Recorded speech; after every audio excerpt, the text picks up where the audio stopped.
Site visit మొదలబేంటి? ఇక CSR నిధులు ఎలా ఖర్చు చేశారు? నైని బొగ్గు టెండర్లపై టెక్నికల్ కమిటీ విచారణ ప్రారంభించింది. ఒక్కో అంశం వారీగా ఫైళ్ల పరిశీలన, జీఎం కార్యాలయాల నుంచి ఫైళ్లు తెప్పిస్తున్న సింగరేణి అధికారులు అవసరమైతే ఇవాళ కొత్తగూడెం కార్యాలయం సందర్శిస్తారట. అంటే 3 రోజుల పాటు అనేది మొత్తం ఎంక్వైరీ చేయాలని చెప్పేసి కేంద్రం ఒక కమిటీని వేసి ఆ కమిటీని పంపించేసింది. పంపిస్తే నిన్న ఇవాళ రేపు 3 రోజులు ఉంటాయి అనుకుంటా. ఈ 3 రోజులు మొత్తం కూడా ఎంక్వైరీ చేస్తున్నారంట.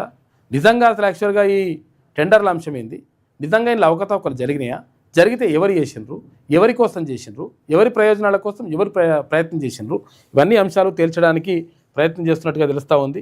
మొత్తం మీద అందులో భాగంగా వాళ్ళు వచ్చేసిండ్రు ఎంక్వైరీ అధికారులు. సైట్ విజిట్ అనేటువంటి ఒక నిబంధన ఎందుకు పెట్టిండ్రు? సైట్ విజిట్ అంటే ఏంటిది? పోయి చూసి రావాలట. సింగరేణి గనులు ఎట్లున్నాయి ఏం కథ చూసి వచ్చిన తర్వాత టెండర్లు వేయాలట. మరి చూసి రావాలంటే అందరూ చూసి వస్తారు, కానీ సర్టిఫికేట్ ఇయ్యరు కదా, అట్లుంటుందంట లెక్క.